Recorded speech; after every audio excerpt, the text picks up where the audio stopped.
President, I move the board into the audience. After interviews, I will, go over announce a house rated firm, and that would be Williams, and Wiggins, with a total score of 76.1. That was the final. That was the highest score. Yeah, highest rated. Okay. All right. We have a motion. We have a motion to, since that's an action item, we need a motion. I'll make a motion. I second it. The motion is to, for the selection of Wiggins, and what was the other one? Wiggins, Williams, and Wiggins. They've got the highest score for the evaluation.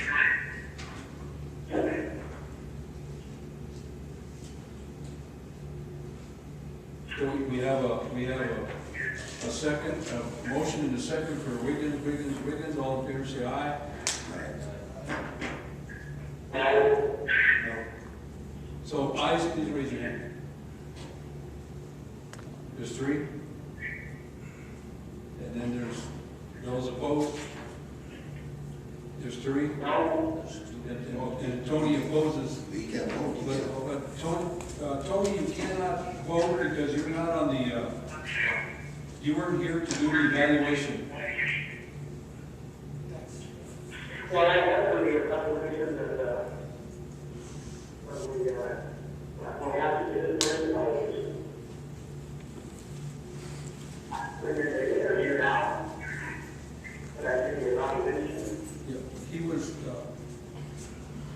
it's kind of, the question is, I thought we were going to vote on this. I thought we were going to let the score. it's an action item. All board members are entitled to vote. Period. Whether they participate in the rating or not, all board members are entitled to vote on an action item. Where he's present by telephone and here to be heard, he's entitled to vote on any pending action item. Okay. So the fact that he was not here for the interviews doesn't mean that he's not entitled to cast a vote.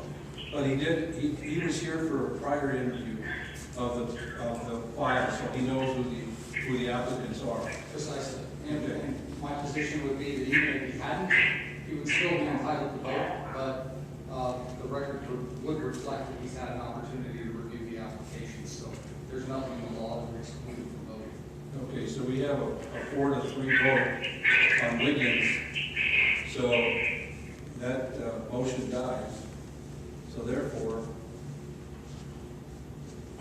I'm gonna ask for a 5-minute recess so I can meet with the attorney to give me some direction on what we do. Mr. Chairman. Yes, sir. Go ahead, Tony.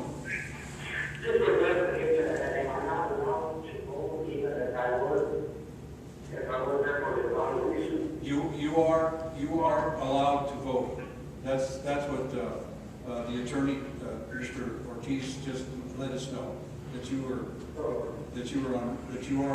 you're attending the meeting by phone, so you have the opportunity to vote. Okay, so what was the first vote came out to us? It was a 3-4 vote. So the motion to hire the Wiggins firm dies. What's the motion? Well, we need to see the scores now. That's why I want to take a 5-minute recess so I can meet with the attorney and find out what the next step would be. Because what we did is we evaluated on we gave scores on the presentations. Okay. So I'm not sure what to do, to tell you the truth. What good is it to do score then? I have mentioned that we need another motion for the attorney. Well, that's what I want to visit with the attorney with. So give me, it'll take less than 5 minutes, but I'm gonna call for a recess for 5 minutes, meet with the attorney, and I'll be right back. Okay, thank you, sir. Mr. Chairman, if you're gonna meet, I think that we need to ask the other step outs of the rest of the board members, understanding what he's doing.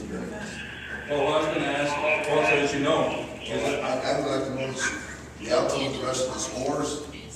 that's what I'm gonna ask. I mean, then we can ask, Well, we can ask them to step out of the board. we're not gonna go back into closed session, so we can discuss this at open meeting. You could, or you could go back to executive session, whatever you prefer to do. I mean, there wouldn't be a problem if the board wanted to go back in. That's certainly permissible.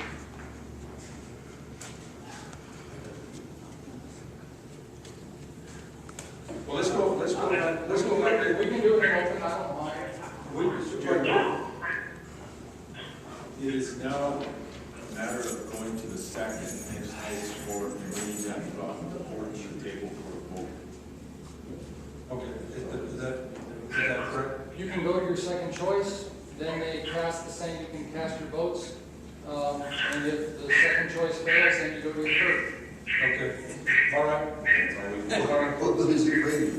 Okay, so we'll go to the second, what was the second choice? the whole evening. Mr. Chairman, members of the board, the second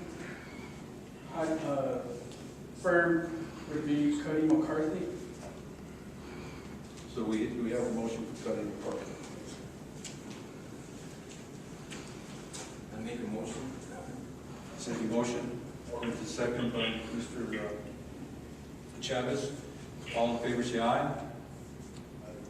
I oppose because we agreed that it was gonna go by by the score and not a vote, and now we've changed it, so I oppose it.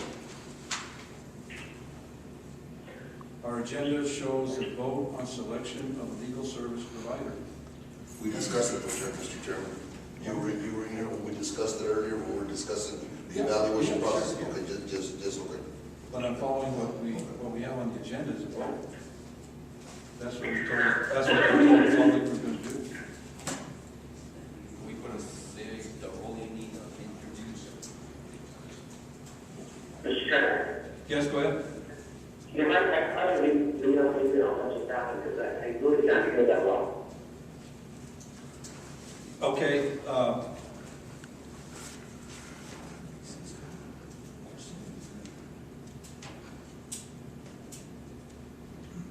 can you hear us now? Yeah, better. Okay, thank you. Mr. Trustee Romero is objecting to the vote. Mr. Romero, you're objecting to the vote? I said I'm abstaining from voting because we already, had discussed on how we were gonna do this. And that's why I think we're doing an injustice bringing people in and interviewing them and evaluating them, and then we turn around and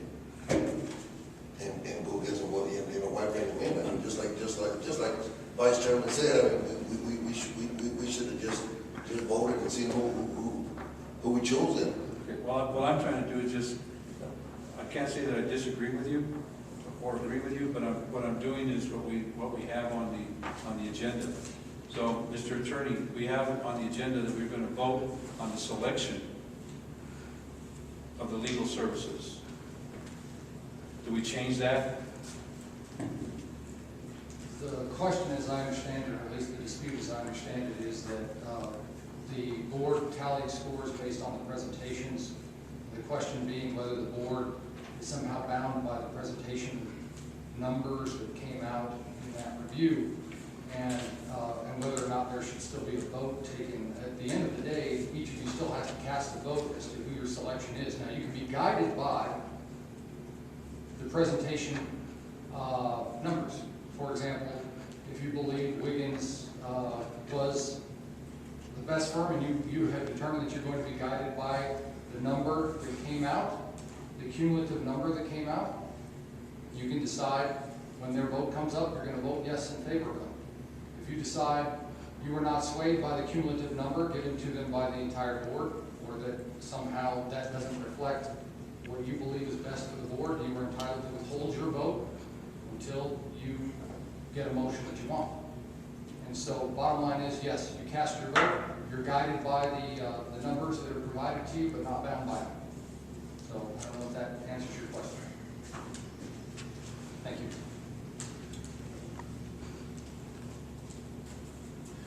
I make a recommendation that we table this in so we can agree as a board on how we want to handle this, because I mean, we discussed it prior to this and now we're changing it.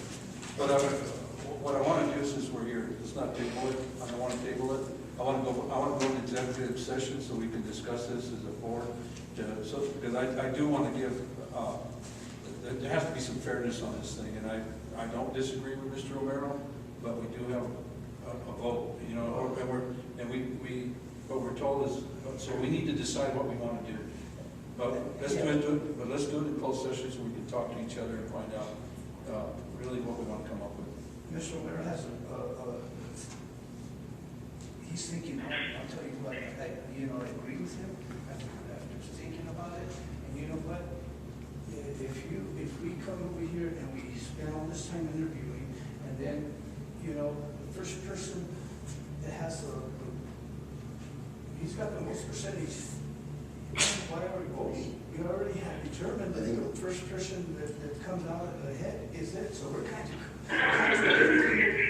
contradicting our. I mean, that's what Mr. Montoya is saying. Yeah, Let's discuss this. I'm Let's conflicted go with back it. and- I'm conflicted with it too. Yeah, okay. But I want to be fair to people that voted and to you in your thinking. But I think that we need to do this cumulatively within the closed session again.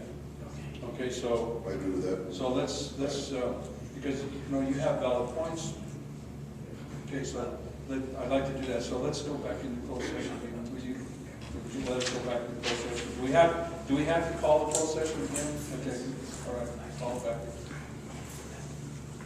Mr. Chairman, I would like to make a motion that the LCC Board of Trustees retire to executive session to discuss matters subject to certain purchasers pursuant to section -10-15-1, 86 of the New Mexico Open Meetings Act, and MSA 1978, where no action is to be taken. Chairman Montoya, before you go into executive, there was a motion that has not been seconded or finalized. I withdraw that motion to table it. Okay, thank you. That motion has been withdrawn. I'm sorry, ladies and gentlemen, this is an important issue. We need to